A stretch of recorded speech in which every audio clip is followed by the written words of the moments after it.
System with differential equations. तो याद रखिएगा, एक बार अगर आप डिफरेंशिएट करते हैं तो उस केस में माइनस एक्स नोट ऐड कर दीजिएगा लास्ट में। दो बार करेंगे तो minus S x note minus में x dash note.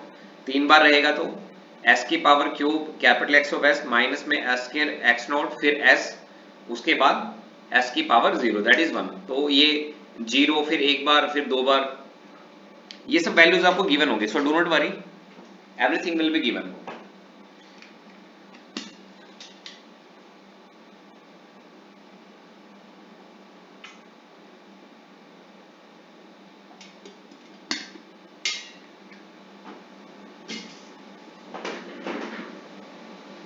So everything will be given to you.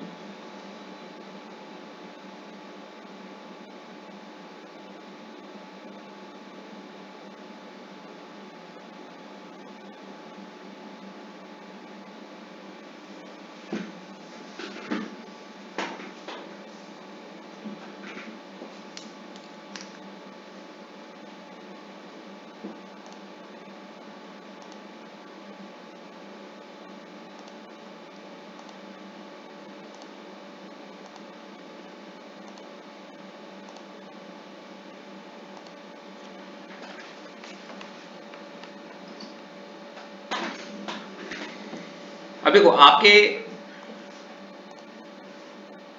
Good evening भाई निखिल, लेट हो गया आज, कोई बात नहीं, ये नोट कर लो एक बार, इसका यार स्क्रीनशॉट ले लो,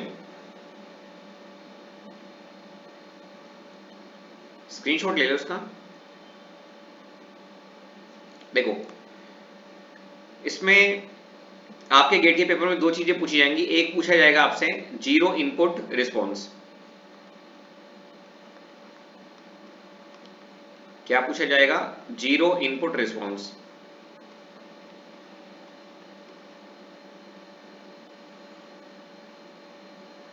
तो लिखिएगा, डेफिनेशन लिखो भाई पहले इसकी, जीरो इनपुट रिस्पॉन्स की। It is the response, it is the response with all initial conditions, with all initial conditions, but input is considered as zero, but input is considered as zero। तो मुझे बताओ, अगर आपके gate के paper में आता है कि आपको जीरो इनपुट रिस्पॉन्स निकालना है, तो बताओ उसका मतलब क्या होगा कि जो भी इनिशियल कंडीशन है, इनिशियल कंडीशन का मतलब क्या होगा, ये वैल्यू गिवन होगी, ये सब वैल्यू गिवन होंगे, ठीक है। तो इनको इंक्लूड करना है, लेकिन इनपुट को क्या मानना है, जीरो मानना है, तो इसके लिए हम उसको क्या बोलते हैं, जीरो इनपुट रिस्पॉन्स बोलते हैं। एक हमारे पास होता है जीरो स्टेट रिस्पॉन्स। क्या होता है? Zero state response. तो सेकंड डेफिनेशन लिखिएगा, zero state response, zero state response.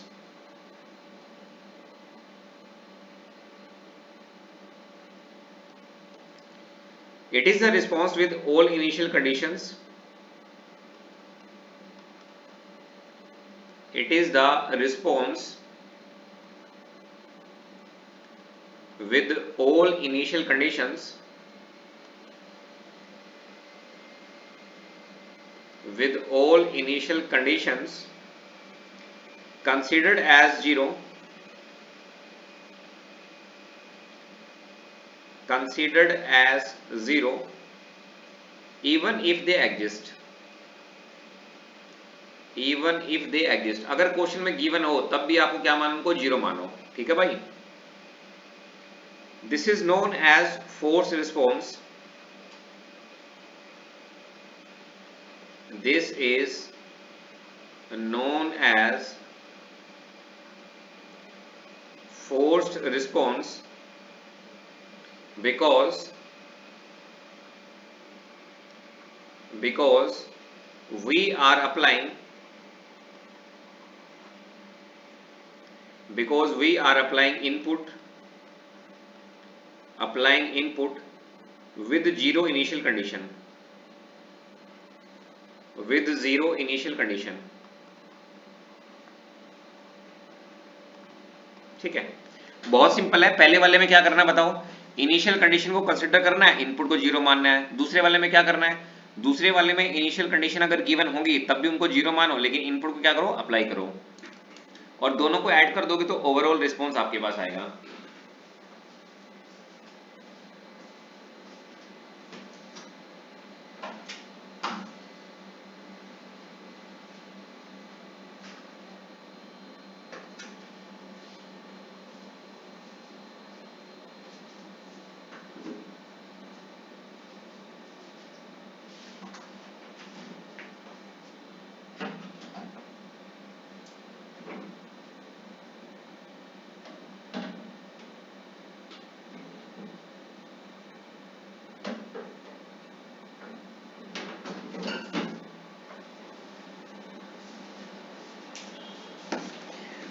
तो डेफिनेशन को नोट कीजिए।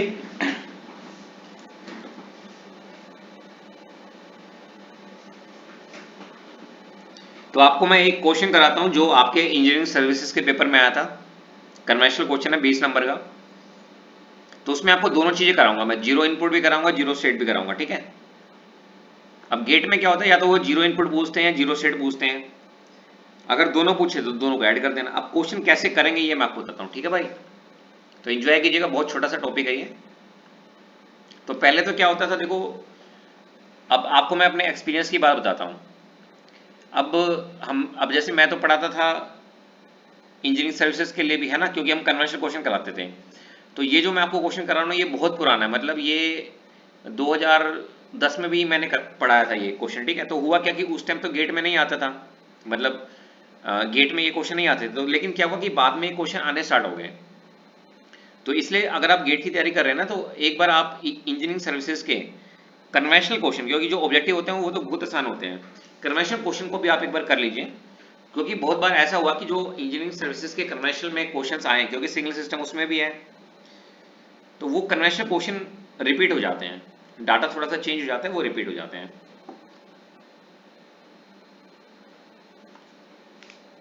ठीक है, इसको नोट करो। हेलो, हाँ मेरे साथ क्या है,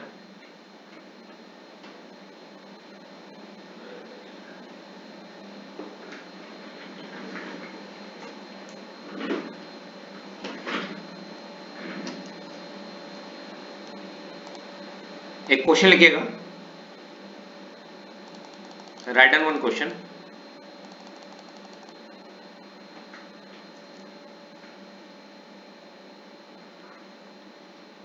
कंसीडर ए सिस्टम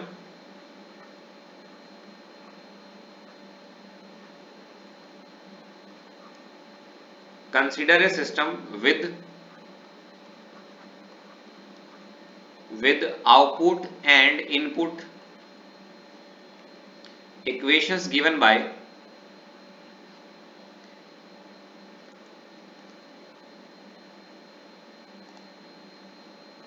हेलो,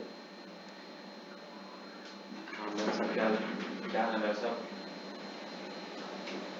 ठीक है। एक हेल्प चाहिए थी आपकी,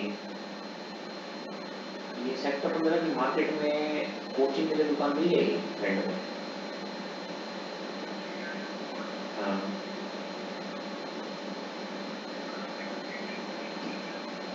ये नीट की एक दोस्त है, वो बोलना चाह रहा है।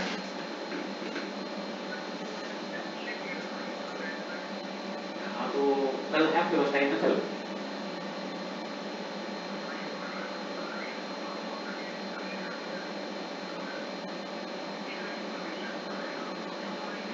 नहीं नहीं, ऑनलाइन एक काम करता ना मैं कल, अभी तो मेरी ना क्लास चल रही थी, तो एक काम करता कल किस टाइम फ्री होगा, मैं मेरे को मिल के बात करते हैं कल। चलो फिर, चलो फिर दिन में कॉल करो आपको, ठीक है भाई? चलो ठीक ठीक है मैम, ठीक है, okay okay.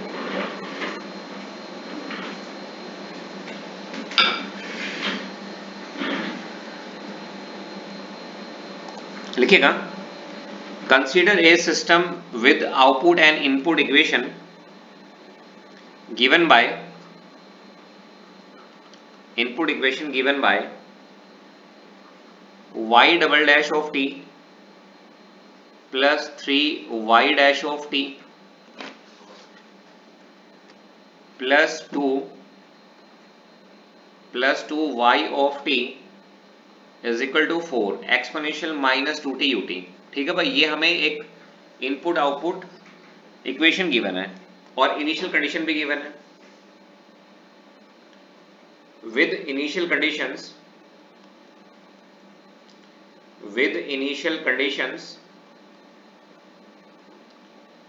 y of 0 is equal to 3,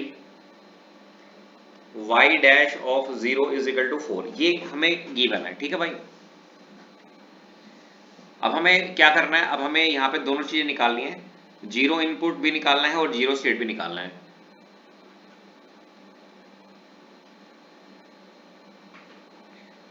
तो हम यहाँ पे क्या करेंगे, लेट अस फर्स्ट कैलकुलेट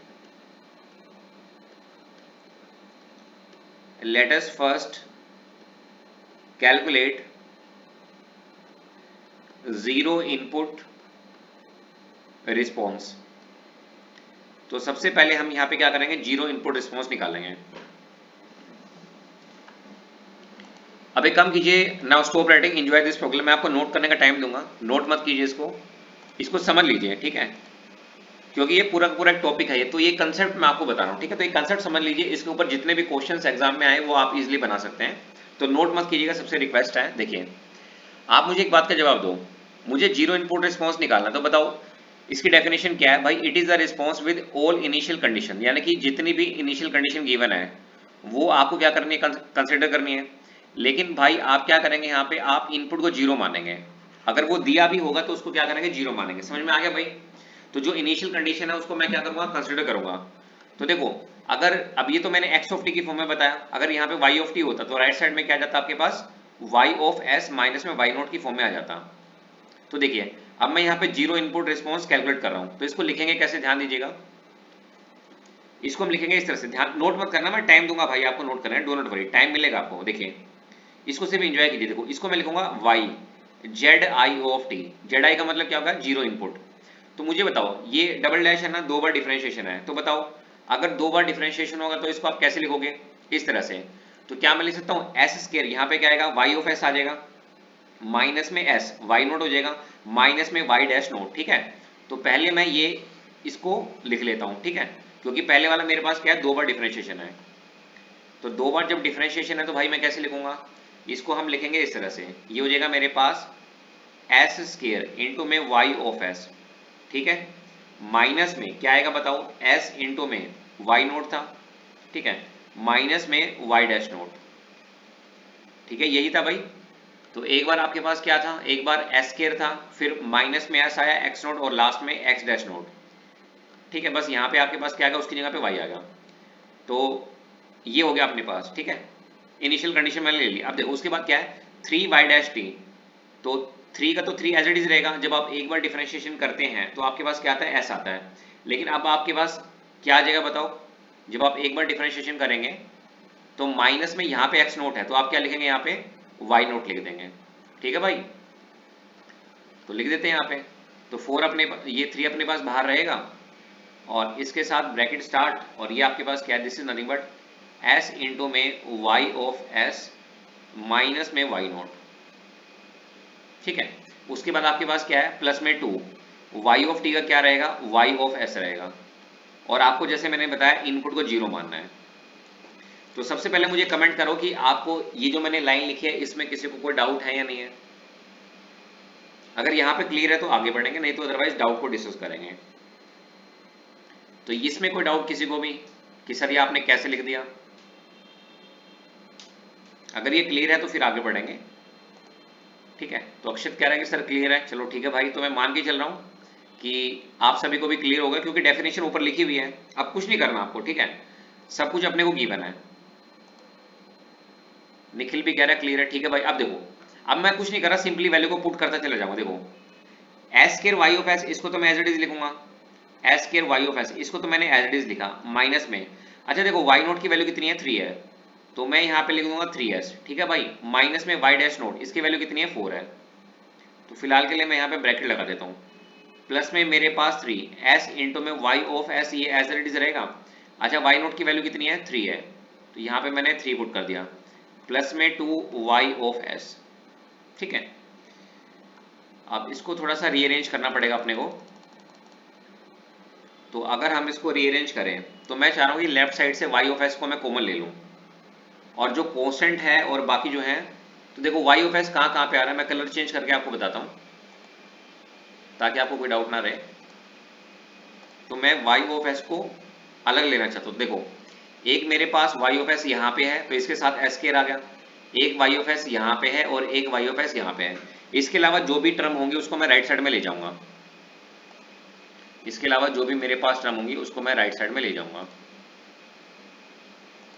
तो देखो यहां से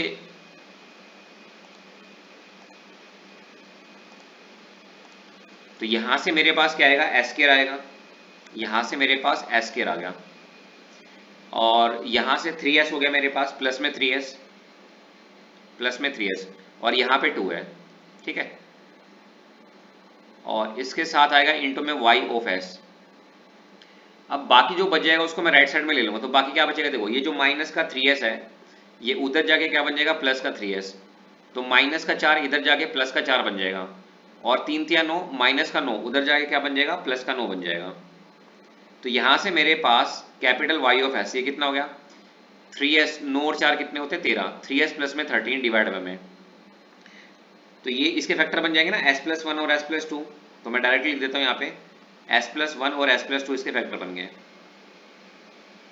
तो मैं उम्मीद करता हूँ कि यहां तक आप सभी को समझ में आ गया होगा। अब कुछ नहीं करना आपको, सिंपली आपको इसके फैक्टर बनाने हैं। तो आप इसको लिख लीजिए a डिवाइड में s प्लस 1 प्लस में b डिवाइड में s प्लस 2। ठीक है, तो आप यहाँ पे a और b की वैल्यू निकाल सकते हैं। तो अगर आप यहाँ पे a की वैल्यू को फाइंड आउट करेंगे तो a की वैल्यू आपके पास आएगी 10, सो 10 डिवाइड में s प्लस 1, और b की जो वैल्यू है वो आएगी -7, -7 डिवाइड में s प्लस 2। ठीक है भाई, अब कुछ नहीं करना, आपको सिंपली इसकी इनवर्स लेनी है। तो देखो आपके पास ये क्या आ जाएगा, जीरो इनपुट रिस्पॉन्स आ जाएगा। तो सबसे पहले मुझे कौन बताएगा, कमेंट करो।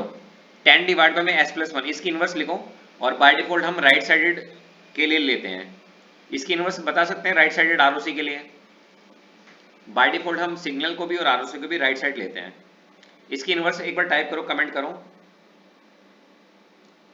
इसकी इनवर्स क्या होगी, कमेंट कीजिए एक बार।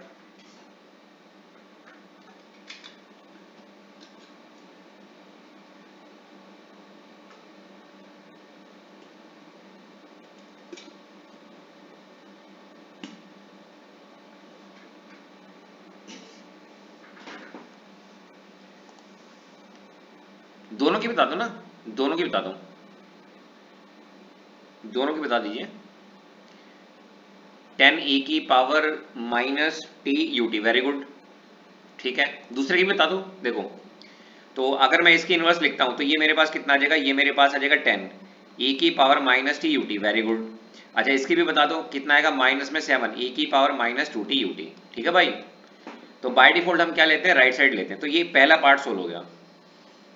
तो पहले आप एक काम करो, इतना पार्ट सोल्व कर लो, ठीक है, मतलब नोट कर लो। ठीक है, माइनस में 7 e की पावर माइनस 2, ठीक है, ठीक है भाई निखिल, 10 e की पावर माइनस टी माइनस में 7 e की power minus 2 T UT, very good very good भाई, सभी ने सही आंसर दिया है। तो यहां तक आप नोट कर लीजिए, कोई डाउट हो तो पूछ लीजिए। ठीक है, क्वेश्चन तो आपने नोट कर लिया होगा, तो आप इसका जो सोल्यूशन है ना वो आप यहां पे नोट कर लीजिए।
नोट करने के बाद डन लिख दीजिएगा।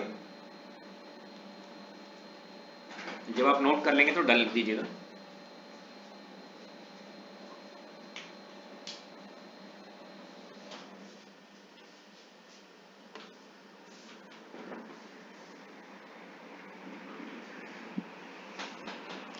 ये आप नेटवर्क में भी पढ़ेंगे, ये जो क्वेश्चन है ना तो आपको नेटवर्क में भी मिलेगा ये। But being as a faculty मतलब मेरी कोशिश रहती है कि जितने ज़्यादा टॉपिक कवर हो जाए उतना अच्छा है।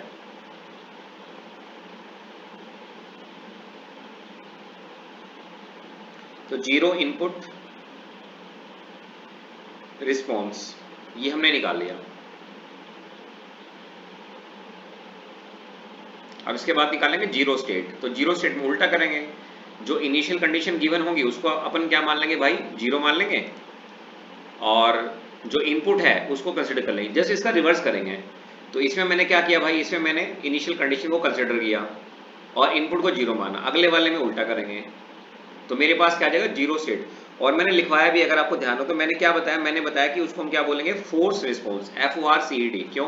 क्योंकि भाई हम जबरदस्ती क्या कर रहे हैं, इनपुट को तो कंसिडर कर रहे हैं और इनिशियल कंडीशन को हम जीरो मान रहे हैं।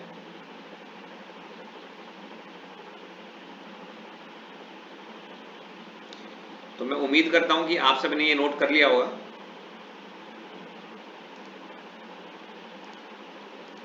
आगे बढ़ते हैं, अब इसका सेकंड पार्ट करते हैं।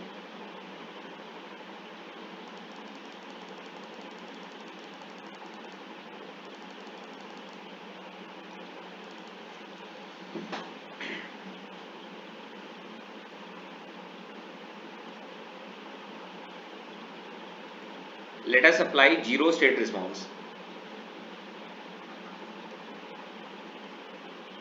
Let us apply zero state response.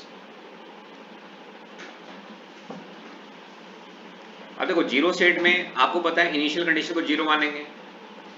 तो मुझे बताओ आपको जो ये डिफरेंशियल इक्वेशन गिवन है, अब अगर मैं लिखना चाहूं, अभी देखो दो बार डिफरेंशिएशन है ना, तो इसको आप कैसे लिखोगे, अब इस बार लिखोगे आप यहाँ पे s square y of s, ठीक है भाई, प्लस में 3s इंटू में क्या होगा, y ऑफ s होगा, प्लस में क्या आएगा 2y ऑफ s, और इनपुट 4 डिवाइड में, आपको पता है ये क्वेश्चन नंबर 1 की फॉर्म में है, e की पावर माइनस एटी यूटी। तो बताओ इसकी लाप्लास क्या होगी, 1 बाई में s प्लस a होगी। ठीक है भाई, लिख दूं s स्क्वायर 3s और 2 इंटू में ys। तो अब हम यहाँ पे डायरेक्ट लिख देते हैं, जब हम यहाँ पे जीरो स्टेट रिस्पॉन्स। अच्छा, इसका दूसरा नाम मैंने आपको बताया, इसका दूसरा नाम क्या है, फोर्स रिस्पॉन्स है। क्या है, फोर्स रिस्पॉन्स है, ठीक है। तो ये आपके पास कितना आएगा, देखिए जब आप लाप्लास लेंगे s square y of s, अभी जस्ट मैंने ऊपर लिखा था, प्लस में 3y ऑफ s प्लस में 2y of s is equal to 4 divided by s plus 2। तो उम्मीद करता हूं कि यहां तक किसी को भी कोई डाउट नहीं होगा। बस अब वही सेम फंडा, y ऑफ s को आप कॉमन ले लीजिए, तो बताइए 4 डिवाइड बाय में ये हो गया आपके पास s प्लस 2, तो क्या बनेगा, s स्क्वायर प्लस में 3s आएगा ना, यहाँ पे 3s आएगा, क्योंकि एक बार डिफरेंशिएशन था ना, अगर आप देखोगे s, हाँ एक बार डिफरेंशिएशन है, तो यहाँ पे s आएगा आपके पास 3s। तो बताओ ये आपके पास कितना हो जाएगा, s स्क्वायर प्लस में 3s प्लस 2, लिख दें यहाँ पे, तो ये हो जाएगा s स्क्वायर प्लस में 3s प्लस में 2, ये आ गया। तो ये हो गया आपके पास 4 डिवाइडर में। अब इसके फैक्टर क्या बनेंगे, s प्लस 1 और s प्लस 2, तो ये आपके पास हो जाएगा, this is nothing but s plus 2 का होल स्क्वायर और इंटू में s प्लस 1। बताइए यहाँ तक कोई डाउट किसी को? अब इसको आप इस तरह से भी लिख सकते हैं, यू कैन राइट, तो ये हो जाएगा आपके पास a डिवाइड में, ऐसे लिख लो s प्लस 1 प्लस में क्या आएगा b डिवाइड में s प्लस 2, ठीक है, और प्लस में c डिवाइड में s प्लस 2 का होल स्क्वायर। अब आप यहाँ पे क्या करेंगे, a b और c की वैल्यू फाइंड आउट करेंगे। So you can calculate very easily the value of abc। आप abc की वैल्यू निकाल सकते हैं, तो मैं यहाँ पे डायरेक्ट लिख देता हूँ। So y of s is equal to, तो a की जो वैल्यू आएगी वो आएगी 4 डिवाइड में s प्लस 1, b की वैल्यू आएगी -4 और c की वैल्यू जो होगी आपके पास वो भी -4 आएगी, -4 डिवाइड में s+2 का होल स्क्वायर।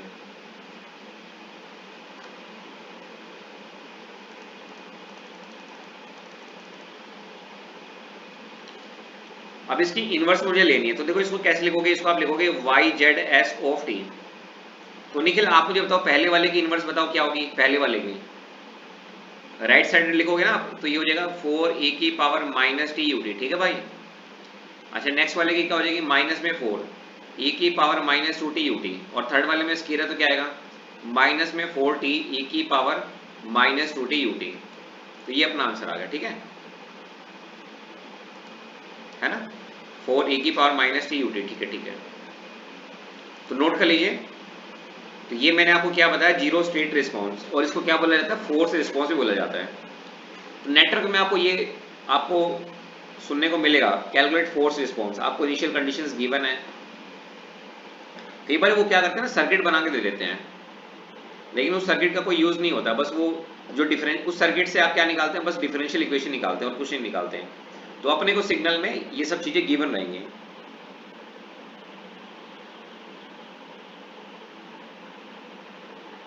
अगर आप दोनों को ऐड कर दोगे तो क्या आ जाएगा, ओवरऑल रिस्पॉन्स आ जाएगा।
नोट करने के बाद डन लिख दीजिएगा।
तो जनरली आपके एग्जाम में पूछा जाता है या तो जीरो इनपुट पूछते हैं या जीरो स्टेट पूछते हैं, ठीक है।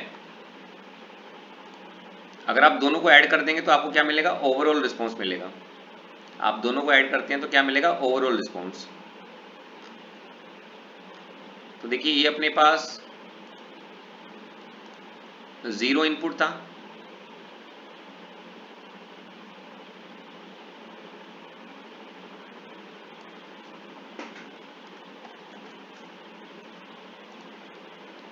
तो अगर हम मान लीजिए ओवरऑल रिस्पॉन्स की बात करते हैं तो देखिए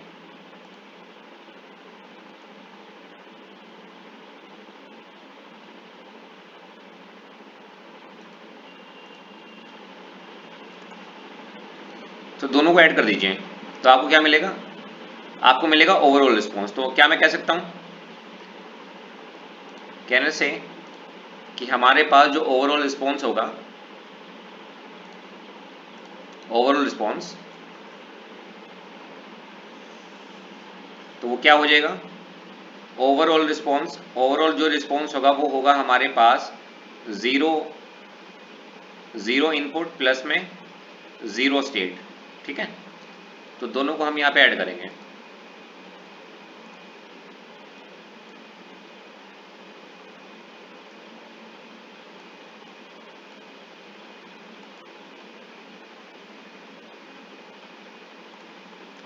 एक बार कीजिए, इसको दोनों को ऐड कीजिए।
हाँ जी, किया ऐड, दोनों को ऐड कर दिया आपने।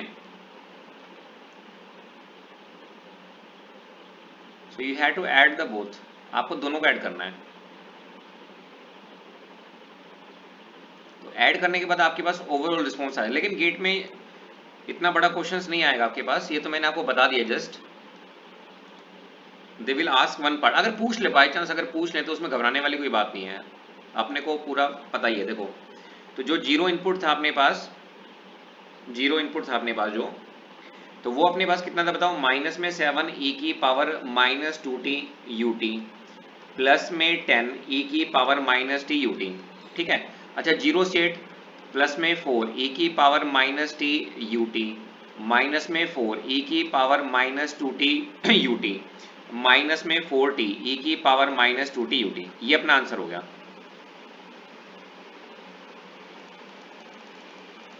This is the answer. ठीक है, अब देखो ये मैंने आपको क्यों बताया, इसको ऐड करना मैंने आपको क्यों बताया, ये मैंने आपको इसलिए बताया क्योंकि आप है ना आंसर को वेरीफाई कर सकते हैं। कैसे वेरीफाई कर सकते हैं, आप मुझे बताइए, हमें जो क्वेश्चन गिवन था, हमें जो क्वेश्चन गिवन था, इसमें y नोट की वैल्यू कितनी गिवन है, 3 है।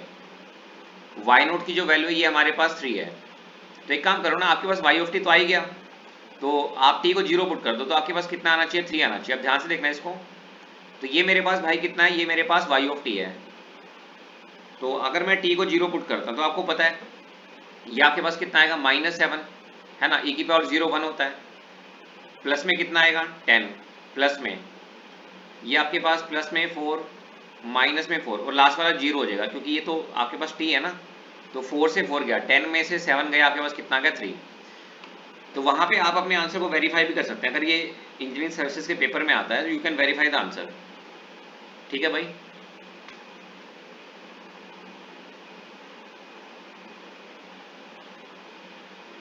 ये आपको पता है ना, जैसे मान लीजिए आपके पास ये है e की पावर -2t ut है, ठीक है भाई, तो ये ऐसे बनेगा। तो अगर मैं कहूँ जीरो पे इसकी वैल्यू कितनी है, तो जीरो पे इसकी वैल्यू 1 है। अगर मैं इसको -7 से मल्टीप्लाई कर दूं तो ये -7 से मल्टीप्लाई हो जाएगा, तो आपके पास ये कितना आएगा -7। अगले वाले में सेम वही 10, अगले वाले में 4, अगले वाले में -4, और यहाँ पे क्योंकि t है तो जब आप t को जीरो पुट करोगे तो वो जीरो हो जाएगा। सो 7 माइनस का 7 और प्लस का 10, आपके पास कितना आ गया 3 आ गया। ये आपका आंसर है। क्लियर है भाई? कर पाएंगे ऐसे क्वेश्चन?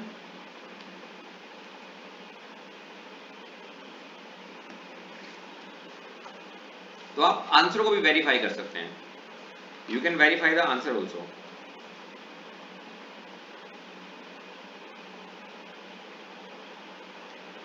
तो इसमें आपके पास जितने भी कंसेप्ट हो सकते थे सारे के सारे कंसेप्ट मैंने आपको करा दिए हैं, ठीक है। बाकी जब आप इसको मैथमेटिक्स में पढ़ेंगे, कंट्रोल में पढ़ेंगे, नेटवर्क में पढ़ेंगे, तो हो सकता है आपको एक दो चीजें आपको नहीं मिल जाए, तो उसको as a source of information, new source of information आप उसको नोट कर लीजिएगा, ठीक है। अब इसी में ही एक आपके पास आता है, जैसे मैंने आपको फोरियर ट्रांसफॉर्म पढ़ाई थी किसकी, पीरियोडिक सिग्नल की। ऐसे ही आप क्या निकाल सकते हैं, Laplace transform of periodic signal निकाल सकते हैं। क्या निकाल सकते हैं, Laplace transform of periodic signals. तो मैं आपको इसका फॉर्मूला बता रहा हूं, ये आप याद रखिएगा। So capital X of S is equal to, this is x1 of S divided by 1 minus e की पावर माइनस st। ये फॉर्मूला है आपका।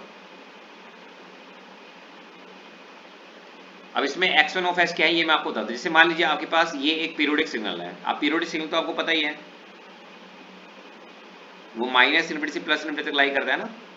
तो ये मान लो आपके पास एक पीरियोडिक सिग्नल है, ये आपके पास 0 है, ये 1 है, ये 2 है, ये 3 है, ये -1 है, ये -2 है, and so on and so on, और ये आपके पास 1 है।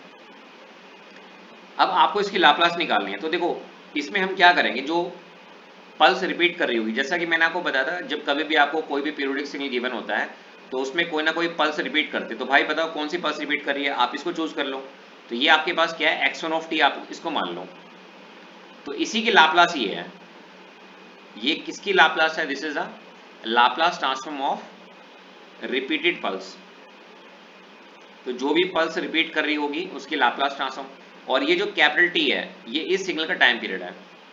तो बताओ कैपिटल टी की वैल्यू कितनी आ गई, 1 आ गई। और आपको पता है कि इसकी लाप्लास मैं निकाल चुका हूं पहले, अगर आपने ध्यान दिया हो तो मैंने आपको ये वाली शेप कराई थी शायद, जहां तक मुझे याद आ रहा है। मैं एक बार चेक कर लेता हूं, मेरे हिसाब से मैंने करवाया है शायद ये क्वेश्चन।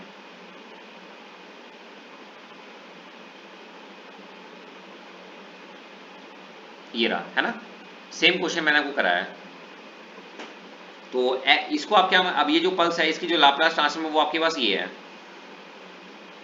ठीक है भाई। तो इसी को आप जो है एज इट इज कॉपी कर दीजिएगा वहां पे। तो इसको आप क्या मान लेंगे, इसको आप मान लेंगे x1 of s divide by में 1 माइनस e की power minus s, capital T की वैल्यू क्या रहेगी, 1 रहेगी, ठीक है भाई। तो इस तरह से आप कर लीजिएगा। बताइए कर पाएंगे इस तरह के क्वेश्चन आप? तो इसमें भी एक दो क्वेश्चन आपके आए हैं एग्जाम में, तो ये काफी इजी टॉपिक है ये।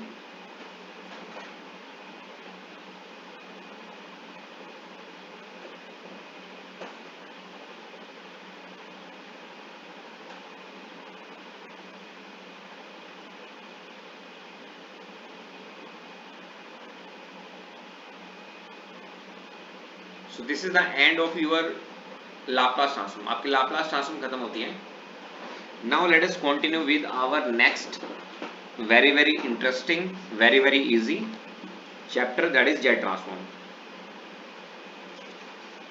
अगर आपने लाप्लास ट्रांसफॉर्म को एंजॉय किया तो इसको भी आप एंजॉय करेंगे।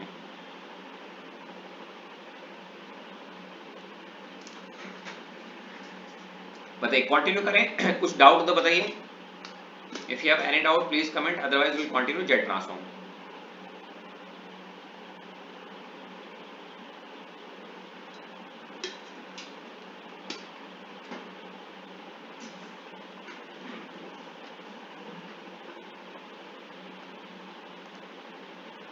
चलिए तो पहले एक बार ये कमेंट करो कि भाई आपको लाप्लास ट्रांसफॉर्म कैसा लगा, मतलब कुछ कॉन्फिडेंस आया आपके अंदर, कॉजलिटी स्टेबिलिटी अलग अलग एक साथ। प्रॉपर्टीज के ऊपर क्वेश्चन किए हमने।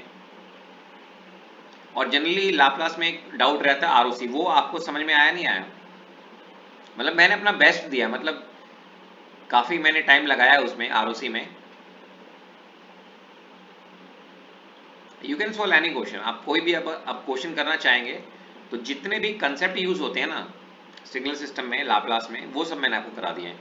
इवन मैंने आपको यूनिलेटरल भी करा दिए हैं, अगर मान लो जिसमें वो आरओसी पूछ ही नहीं रहा है, वो क्वेश्चंस भी मैंने आपको कराए हैं। तो एक बार अगर आपकी अच्छी कमांड हो जाती है ना लाप्लास पे, तो आप देखेंगे फिर नेटवर्क में आप अच्छे से खेल सकते हैं। जो ट्रांजिएंट वाला पार्ट है उसको बहुत अच्छे से खेल जाएंगे। तो इसलिए मेरा जो मेन एम है वो है कंसेप्ट, आपके कंसेप्ट को अच्छे से स्ट्रॉन्ग बनाना।